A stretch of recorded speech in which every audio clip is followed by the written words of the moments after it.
the MMAOB Daily podcast. I'm your host, as always, Adam Martin. I'll be taking you guys through the latest in the world of mixed martial arts. Guys, follow me on Twitter at MMAdamMartin. It's right there on the screen. Also, check this podcast out at MMAOddsbreaker.com. Go to our YouTube channel, like, share, subscribe. I'd appreciate that. Also, check me out at BJPenn.com and MMARings.net.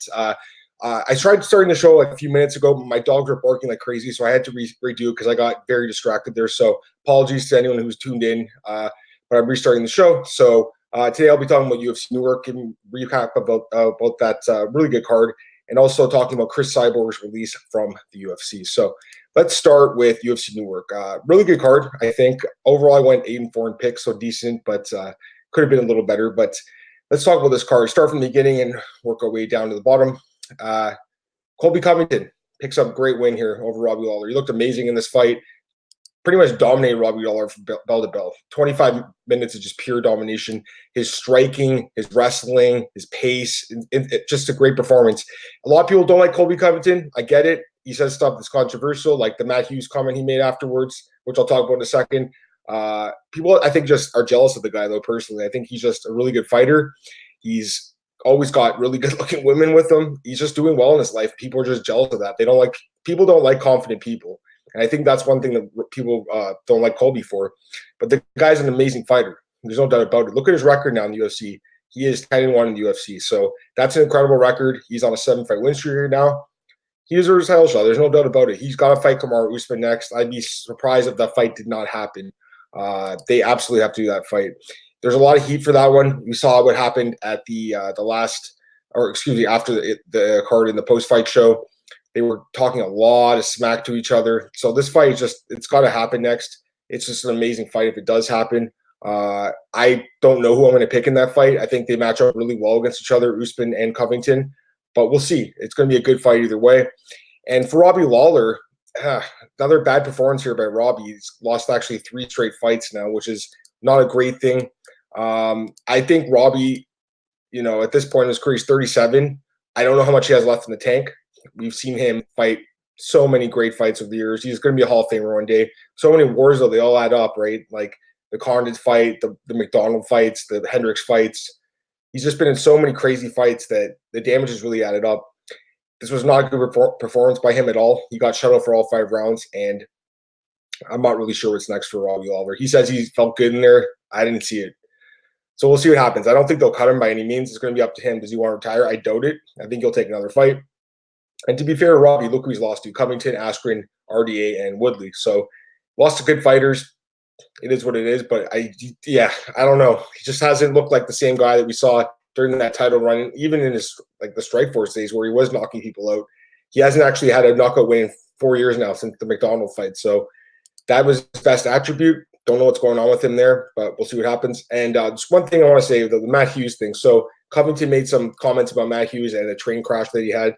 And people have really come to the defense of Matt Hughes, which I find interesting because for like the last bunch of years, and I have Matt Hughes' book too. If you read his book, there's some stuff in there that is not flattering towards him. So it's just kind of funny that everyone's like defending him on the internet when people were talking trash about Matt Hughes for years, and then he got in the accident, which is sad for sure. But you know what? Even Matt Hughes went on his own Instagram and was like, "This is the fight game. Like, I have thick skin. I don't really care." So it's just kind of funny that there's so many people defending Matt Hughes right now, but Matt Hughes himself doesn't care what Covington said, and I personally don't care either. It was just Covington being Covington. This is the fight game. These guys in there are beating the crap out of each other, trying to finish each other, and then someone makes a comment and people get up in arms. It's kind of weird to me. Like, this is a sport where you're trying to hurt your opponent so bad they cannot continue in the fight. And the guy made a comment. Yes, it was a rude comment, but that's the kind of guy he is. He's a troll, and he just keeps doing his thing. So yeah, that is another reason why people don't like Covington. I get it, but to me, I don't know. I wasn't as bothered by the comment than a lot of other people were. That's just me, though. So overall, like I said, great performance by Covington. He better get that title shot. There's no doubt about it. Next up, Jim Miller defeats Clay Guida by first-round submission in the first minute, actually at 58 seconds. Great performance here by Jim Miller. I mean, I did not see this coming. I thought Guida would be able to grind him out. And Jim Miller's just been unbelievable lately. He's actually won 3 of his last 4 fights by submission. And here's the thing about Jim Miller. I wrote an article over at MMARings.net. You guys can check that out. So Jim Miller just set the record for most wins in the UFC. Actually extended his his record. Most wins in UFC lightweight history. He actually is the most fights in UFC history and the most fights in UFC lightweight history. So to me, he's actually a borderline Hall of Famer at this point. I know it's crazy to think, and I thought about this last week. Someone mentioned this, and I was like, there's no way Jim Miller's going to be a Hall of Famer. Then I started looking at the numbers, and it's like, damn, this guy has been active since 2008 in the UFC. So he's been in the UFC for over 10 years, and he's just been fighting every year, like multiple times a year. So the longevity, I think, is important. We'll see what happens, but he's only 35, so it's not like he's completely like ancient at this point. He's only 35. And he does have, like I said, 20 wins in the UFC. So to me, he could get even some more wins, and we'll see what happens then. Because if you just say he ends his career with like 25 wins in the lightweight division, like, is that not a Hall of Famer? To me, that could be. He's definitely getting up there in, like I said, in age, but the wins too. So to me, he's a borderline Hall of Fame case at this point. And for Quaguita, just another instance of his submission defense. Look how many times he's been submitted, 10 times in his career. So great fighter as far as wrestling and pace goes, but that submission defense never been good for him. Next up, Nasrat Haqparast defeats Joaquim Silva via knockout. This was a tremendous performance by Haqparast. Wins that performance in the night bonus, and very deserving, I think. Just a tremendous performance by him, man. 3-1 now in the UFC, 23 years old. He's just unbelievable. Great striking, and the guy gets better every time he fights. The other thing about this fight was he had GSP and Firas Zahabi in his corner, which I thought was pretty cool. So he even said after the fight, hey, this is probably one of the best corners in MMA history. And I have to agree with him because, man, GSP and Firas Zahabi, you can't beat that, right? Joaquim Silva, guy's always in good fights, but another knockout loss. He's, 4-2 now in the UFC, but back-to-back wars with Gordon now and Haqparast. I don't know. Like, this guy is taking a lot of shots in his fights. By the way, I thought Covington should have got a bonus. Yes, he didn't get a finish in that fight, and there were a lot of finishes, so I get why he didn't. But I think he should have got a bonus. I thought it was an amazing performance. And again, 600-plus strikes thrown and 20-plus takedown attempted. That's incredible to me. And record-setting performance like that, yes, he didn't get a finish, but there's precedent for this. Like, Kamaru Usman won a bonus for being RDA. Was a decision. Israel Adesanya won a bonus for being Brad Tavares, and that was a decision as well. It was not a finish. So you can get bonuses even if you don't finish your fights. So I think that Covington should have got one personally. Next up, Gerald Meerschaert defeats Trevin Giles via submission guillotine choke in the third round. Gerald Meerschaert, what a crafty veteran here. Like, just a great win. And it was a technical submission. He choked out Giles cold. And I got to talk about this. Also, the same thing with the Miller fight. There was three, and on the prelims too, there's another technical submission, a lot of them. 3 technical submissions on the card. That means the referees are getting late. And this one, I mean, Herb Dean, geez, like, someone's going to die. Like, someone will die one day if Herb Dean doesn't stop these fights sooner. I think he's just a little gun shy right now based on the fact that the Ben Askren Robbie Lawler fight, how that went. He stopped it too soon. Now he's waiting until guys are out cold before he's stopping the fights. And in this instance, Trevin Giles tapped with both of his hands. Really bad reffing here by Herb Dean. Very, very bad reffing. There was some better reffing later on the card, which I'll talk about in a second. But, man, bad reffing by Herb Dean. Either way, Gerald Meerschaert gets the win. Gerald Meerschaert now is, what's his record? 5-3 in the UFC. So that's a damn good UFC record. 5 finishes, too. The guy's got 29 wins in his career and 27 by finish. So he's a finisher. He either gets finished or he finishes you. This was a great performance by Gerald Meerschaert. He needed this one because he was on a 2-fight losing streak. And now Trevin Giles is on a 2-fight losing streak. And he's just 2-2 now in the UFC. Has not won in the UFC since 2017. And he's been finished by guillotine choke in his last 2 fights. I don't know what's going on with this guy. I thought he had a lot of potential. He has not looked good lately, though. So we'll see what happens here with Trevin Giles. But, yeah, I don't know. I'm not as high on him as I obviously once was, especially after these 2 losses. I don't know if I can bet on him anymore. Next up, Scott Holtzman defeats Dong Young Ma via TKO doctor stoppage. Dong Young Ma actually missed weight for this, so it was a catchweight fight. But either way, Scott Holtzman gets the win. A lot of people thought this was fight of the night. Really good fight here. Both guys just really stood and banged, and Scott Holtzman gets the win. His last 2 wins have actually come by stoppage. So this was a guy that was, including myself, people were critical of him for just going to decisions every fight, but now he's actually starting to finish fights. So good for Holtzman, and for Dong Young Ma, that's another knockout loss. It's not good. He's actually been knocked out 4 times in the UFC. 3-4 overall in the UFC with 4 knockout losses. That's not good. So, guys always in good fights. They might give him one more, but yeah, I mean, he's got to really watch how much damage he's taking because it's not good going forward. Next up, Kennedy and Chekawu defeats Darko Stosic via unanimous decision. Very weird scorecards here, 29-26, 29-26, 28-27, and there's a reason for that. And the reason for that is because of the low blows that Stosic landed. He landed multiple low blows, and the referee took 2 points. I got to give the referee, Gary Copeland, here credit. That's Mini Brock. tremendous repping. Probably one of the best repping performances I've seen in a long time. He was very communicative with the fighters. He told them, listen, this is what's going on. This is how many points I'm taking. He was talking to the commission saying, what do I do? Do I take another point? Do I DQ this guy? What do I do? To Ncheku's credit, the guy wanted to fight through his injury. Clearly, it affected him. I mean, these were nasty low kicks. And for Stocic, the referee even said, "Don't throw that zone, brother." He's like, "Don't throw those low kicks. That's a bad zone for you, brother." So to me, it was good reffing, like I said. And for Stocic, I mean, at this point, they probably have to cut this guy. He just doesn't seem like UFC caliber. Although to be fair to him, he probably would have won the fight. In my opinion, he won the fight, but with the 2 points, he lost the fight. So I thought he won 2 rounds, but it doesn't matter. He got 2 points deducted, so he basically had to knock the guy out and did do it. So, and even if he won those rounds, the 2 judges actually had it 29-26 for Nchekwu, so they still would have given him a split decision either way. So good for Nchekwu, and for Stocic, that's probably it in the UFC.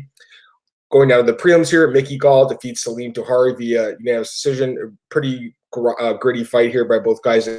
They just wanted both win here. Touhari's actually 0-3 now in the UFC, so he's going to be released, I'm assuming. But for Gall, he needed this win after the loss to Diego Sanchez, and Gall moves to 5-2 overall in the UFC. This was a pretty good performance by him, I think. And I believe, I can't remember if he closed as the underdog, but I know that I picked him when he was a dog. I'll double check that right now. He was, what was Gall? Yeah, he closed at plus 100. So definitely there was some value on him. I found it hard to trust the guy just based on some of the losses he had earlier, but clearly there was some value. I should mention Nchekwu was also a dog at plus 100, and I think that's it. Yeah, and Gerald Mershaw actually was plus 150. So a couple underdogs here. Next up, the fight of the night between Shevchenko and Pudilova. Antonina Shevchenko wins via second-round submission, and again, a technical submission where the referee was late to step in. Pudilova was just out cold. So unfortunate that the referee was stepped in late to this one, but either way, Antonina Shevchenko gets her first finish in the UFC. Really good performance by her here. She's 2-1 now in the UFC. I don't know if this was fight of the night. In my opinion, Covington Lawler actually was the best fight in the card. I know a lot of people don't agree with that. Again, I think a lot of people don't like Covington, but to me, Covington should have got some sort of bonus for the record-setting performance. And I thought it was a really good fight personally. But this was a good fight for sure. Pudilova's, she's a gritty fighter, man. She's always in good fights. She's actually won 2 of her last 3 fights. Have one fight of the night bonus. That's what I was going to say. And she's actually 2-4 now in the UFC. But with the fight of the nights, she's going to stick around for a while, I assume. Shevchenko, like I said, 2-1 now in the UFC, and her sister's fighting this weekend for the flyweight title. Next up, great performance here at Matt Chanel. Another great performance by him, and he wins a bonus as well. He's actually 4-2 down in the UFC. He's won 4 straight fights, 2 straight by submission, triangle choke. The guy's really good off his back. And now at flyweight, I think that's the right division for him. He's a small dude, so great win here over Jordan Espinoza. Next up, Lauren Murphy picks up a nasty third-round knockout over Romero Barella. And now this one I'm pissed off about because I actually picked Murphy on the podcast last week and then switched my pick later on to Barella at the last second when I saw that she trained in American Top Team and then Murphy had left the MMA lab. It is what it is, though. I should have kept my initial read of the fight. Either way, Murphy gets the win. Third round finish. You don't see that very often. And actually, she has 2 of them in her UFC career, so that's good. But in general, you don't see very many these late knockouts in women's MMA, especially in that division. So great win here for Lauren Murphy. Next up, Claudio Silva defeats Cole Williams via first round submission. This guy really needs to step up in competition now. He is 36 years old. He's an older guy. Time for him to fight someone in the top 15. He hasn't lost since 2007. He's 5-0 now in the UFC. He had that amazing win over Danny Roberts earlier this year. In this case, it was a short-nosed opponent in Cole Williams. Got the job done. So good for Claudio Silva. Gets another win. And opening up the card, Miranda Granger, I did pick her as an underdog. She closed at minus 105, so barely a dog. But at the time, she was like plus 150. Clearly some value here on Granger. Picks up a unanimous decision over Hannah Goldie, who Dana White said wasn't good enough for the UFC a couple weeks ago. Then she was. Clearly she's, I don't know. I'm not sure if she's good enough for the UFC. It's just, again, kind of weird that she gets signed, but Brendan Lofton got thrown to basically the Wolves, and he's going to PFL now. So good for him. But overall, I think a good card, guys, honestly. A lot of finishes, like I mentioned. Great performance by Covington. And overall, I would probably give this card like maybe 7 or 8 or 10, probably 8 or 10. I think it was a really good card. And I love the fact it started in the afternoon. Also, I did not do the play-by-play. As I mentioned a few weeks ago on this podcast, I did leave Sherdog recently. That was my call. You know what? That play-by-play was a lot of work, guys. And to me, it was actually kind of taking away some of the enjoyment of the fights. And to me, that wasn't worth it. The trade-off wasn't worth it. So all the respect in the world to those guys at Sherrod. They're doing a great job there, but it just wasn't for me. So no more play-by-play for me. And it was kind of cool. I actually was able to tape this and go to a bowling tournament in the afternoon, come home and watch it without spoilers. So it worked out really well for me. And I think going forward, this is the right thing for me personally. So just wanted to mention that. But, appreciate those guys giving me a chance there. And I had a great year there over Sherrod. I worked there for 1 year. So I had a good time. But, there's other people doing the play-by-play now. And it's a lot of work, guys, like I mentioned. What else? Okay, so the other big news, of course, on the weekend, Friday afternoon, this was crazy. It was like 4:30, 5 o'clock, and I'm on Twitter, and all of a sudden, Cris Cyborg gets released. Dana White drops this video where he trashed Cyborg for like 20 minutes talking to Laura Sanko, who they call a UFC correspondent in the video, not a UFC journalist. Well, I'll talk about that in a second, but I'm not surprised. I think it's the right call for the UFC just to get rid of her because they obviously don't like Cris Cyborg and they just don't want to be in her business anymore. And it's better for her this way because now she can go to PFL or Bellator, and one championship apparently is also in the running. But I think Bellator is going to sign her. I've said this for a while now. I believe Bellator will sign Cris Cyborg. Scott Coker's confirmed he's already made an offer, I believe. He was just waiting for the paperwork to go through. But yes, Cris Cyborg is a free agent now, and I believe she will be going to Bellator. And I want to talk about the interview itself. So this was the most staged interview I've ever seen. It's just a propaganda hit piece, honestly. So I want to say this. I think Laura Sanko is really good. She does an amazing job in the Contender Series, and she's a former fighter. She has a lot of knowledge about the game. She has that podcast with Megan Anderson. I really like Laura. I think she's great.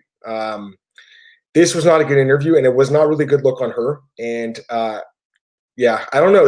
It was kind of propaganda, guys. It really was. Go and watch the interview. It's just Dana White bashing Cyborg for like 50 minutes. Bringing up a positive drug test from Strikeforce. It just doesn't make sense to me. It's like if you had a problem with that, Dana, why did you sign her in the first place? Why did you let her fight for all these titles? Why did you let her fight Amanda Nunes? Just say she'd be Amanda Nunes, and you would have lost the best fighter ever and to someone you called the steroid cheat. The guy was trying to defend his comments in the past about Wanderlei Silva in a dress and saying Cris Cyborg had a dick and all this stuff. Like he made some nasty comments. I don't know why he couldn't just apologize because that's Dana though. He's a stubborn guy. We all know that.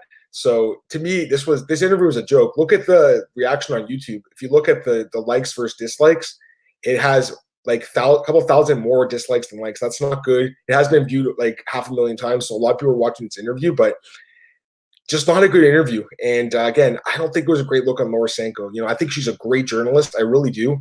And I think she's a great presenter, but this was not a good look on her. And it made her seem kind of biased. Having said that, I did see her tweet saying that she received death threats and stuff like that. That's just taking it too far. The Cris Cyborg Nation, I get it. They're pissed off. They don't like how Dana disrespect her, but it's not Laura's fault, guys. So I know anyone watching this podcast is not one of those people, but if you do know someone that's been sending these hate messages to Laura, just know she's just trying her best. She's doing her job. It was not the best interview. I personally do not like those kind of interviews that's staged. I would have rather seen Dana talk to like Aaron Bronstetter, like my buddy, or even Brad Okamoto, I think would have asked some tougher questions, but the UFC wanted to control the narrative. They had Laura interview Dana in the UFC office. It is what it is. So again, not my favorite interview, and I think kind of a bad look, but the death threats are just ridiculous. So I feel bad for Laura in that regard, and I hope that she feels better because I know a lot of people have her back.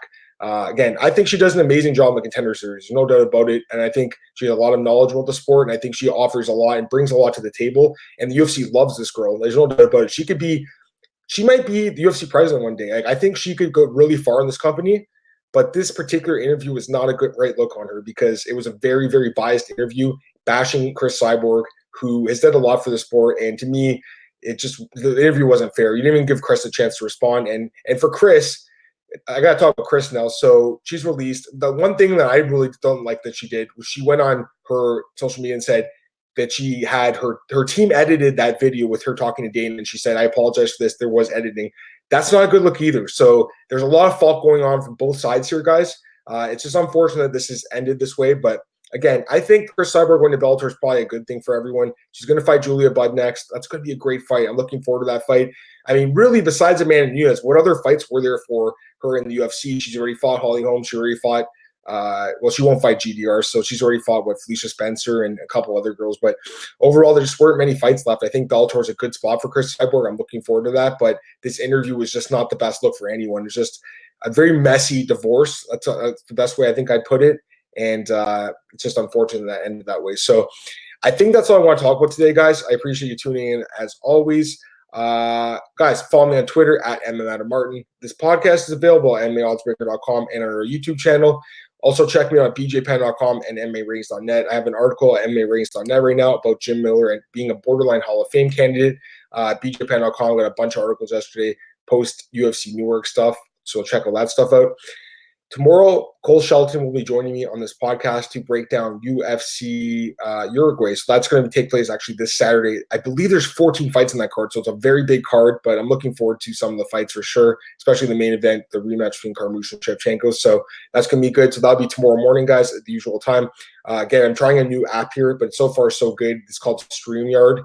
And so far, so good. So we'll see what happens tomorrow, but I think the app's going to really work out well. Again, no more Google Hangouts, so that's unfortunate, but I think this is going to work out pretty well. So I'm looking forward to that, guys. Again, thanks for tuning in. Hope you guys had a great weekend. It's actually a holiday here in Canada, but of course I do the podcast. That's what I always do. So Monday to Friday, I'm always here, guys, breaking down the latest news in MMA, and I'll be back tomorrow morning breaking down whatever happens today, and it's a couple of fight announcements that I didn't get to today, as well as the second podcast with Cole Shelton breaking down UFC Uruguay. So have a great day, guys. I'll talk to you tomorrow. Have a good one.